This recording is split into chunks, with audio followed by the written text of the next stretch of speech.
first time para sa mga mamamayamang asawa at Carla, Ben, and Rafael. First question, hindi naman na syempre, from now on, alam na namin na medyo maikli lang yung magiging participation sa show. So, tukulit na dalawang questions. What made you say is, kahit short ng your role, and how do you intend to make it remarkable kahit ilang episodes na kayo mag-appear? So, first, Ben, Rafael.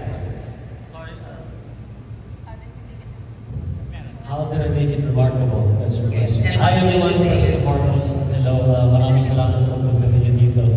Of course, maraming salamat sa GMA for entrusting me with this role. Pero more than anything talaga, sa bawat set na pinupunta mo, sa bawat character ko, it's always that same approach na I will do my best to understand the character and not judge him. To be able to portray a character kasi, you have to accept it fully. So, in-accept ko si Paco Palacios na fully dito, although sobrang halos hindi ako makapag-relate sa ugali niya. So, yung approach na ginawa ko this time, tulad na sinabi niyo para magkaroon ng marka, which is up to the writers naman. Personally, what I did was my very best talaga. And ang weird kasi ng psychological complications ni Paco eh. So, I had to study up on some psychology para lang mag-gets kung bakit gano'n ang tipong reaction ng isang klaseng tao na tulad ni Paco Palacios. So I think sa 1 or 2 or 3 weeks, maybe 4, 5, 6, 7, 8, 9, 10, 12 weeks na kasama ko sa show, I believe na I portrayed Paco in a way na feeling ko hindi niyo siya makakalimutan. Gusto ko sabihin natin kwento kung paano, pero more than anything, I think you have to watch and judge for yourself kasi medyo bias kung mangyayari sa akin.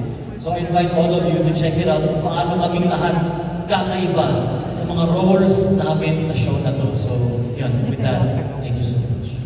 Yeah, I don't think you're in this soap. You never really did, because there's flashbacks. There's ways to write it. We're still be present. And yeah, tama. 9 weeks na. But again, when I accepted the role, I think the writing was on the wall. I mean, the title, Widow's War. When they said na husband ako ni Carla, I saw the title, Widows. Parang I accepted my fate. Yeah, you can't fight that, diba? But to make it more memorable, just prepare. I think the writers did a really great job, especially with Basil. I had so much fun playing on set. Sam Silveas, Carla. First time to work with Direk Zik on a soap. Nakaalala naman sila eh, so you really don't have to, as long as you're present, as long as you prepared your lines and you come in with what you're equipped with, gumaganda siya sa set. Lagi kami naglatag as the best word where we get to play on set. At I think everyone here has probably a good career in writing as well. Kasi nga, I don't think we've had a scene na ang lumabas na dialogue ay nandun sa papel. I think everyone has been able to make it their own. Ang daming mga lines na wala sa papel.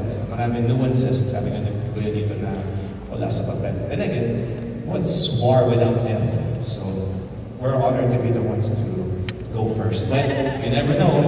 There's a lot more to come, guys. Marami pa mo wala. There's what's more without death and some blood. So, anyone here is up on the chopping block.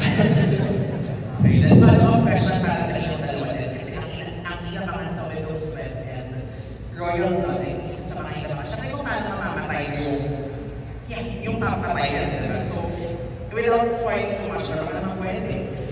Baka may mga kwento kayo kung paano yung ginawa yung mga eksena din na mamamatay yung characters din.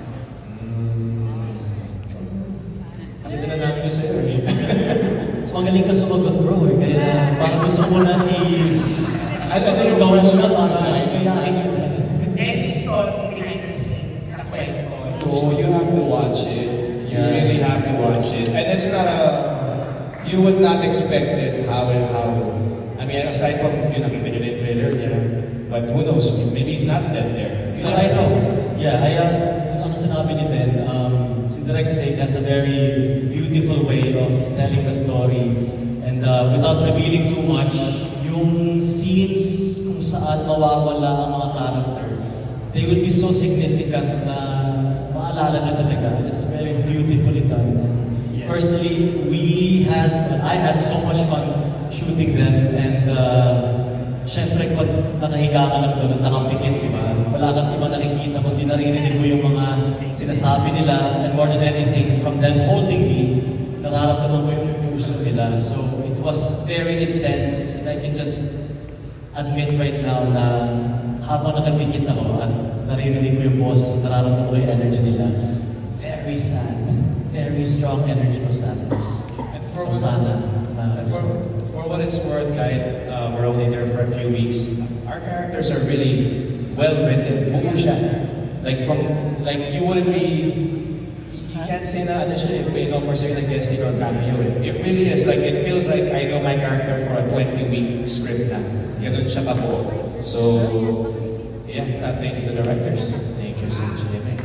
Pwede magtanong, Even last question na lang for Carla. kasi tatanong ko kasi di ba pelikula ito, how does your experience in this TV series more outlook towards life? Kasi kamatayan to eh. Paano mo ka experience kung gano'n yung buhay? Diba?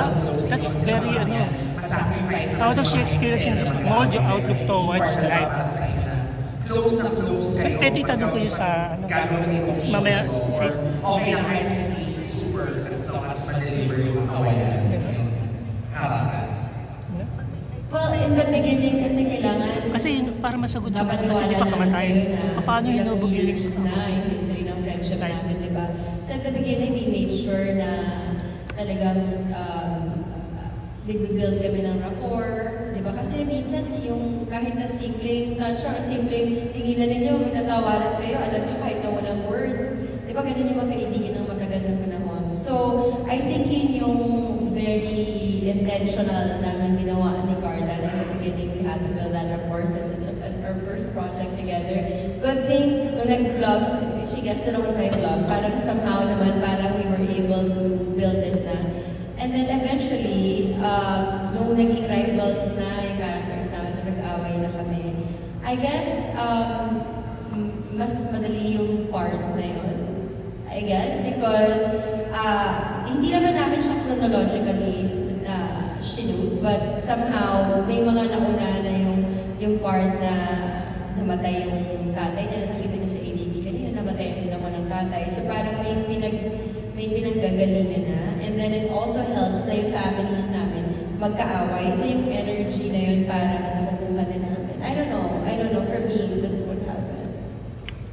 Same. Totoo po yun. Important yung rapport. Of course, bonus na lang yun yung talagang maging close po kami or what. But I think tama lang naman po yung timpla din na, of course, kasi they started off as best friends po talaga. Si Direk Zig po nagdagdag din ng mga maraming eksena po para ma-establish yung friendship talaga nilang dalawa, si Sam and George. Hopefully, makonvince po namin kayo talagang grabe po yung bonding nila. Pero maganda po yung complete opposite, biglang they will be rivals. So, okay yun. I like that. Yung mga first scenes po na tinake po namin, as best friends po kami noon. Pero hindi nga po chronological, so biglang magkaaway na naman po kami. So, tama lang naman yung relationship po. Yeah, ayan. Importante kasi na kumapit din yung audience dun sa friendship nilang dalawa. Kasi in the end, pag nabuwag siya, dapat kasama rin sila dun sa pain. At kasama rin din sila dun sa para naiintindihan nila kung saan nagagaling yung characters. Kung bakit may hate nila yung isa't isa, kapag namatay yung mga asawa nila, bakit nag-elevate yung rivalry nila at yung hate nila towards each other. Para kapag may deaths, di ba, lahat tayo magiging suspects. Okay. Thank you so much and congratulations. Thank you, Jim.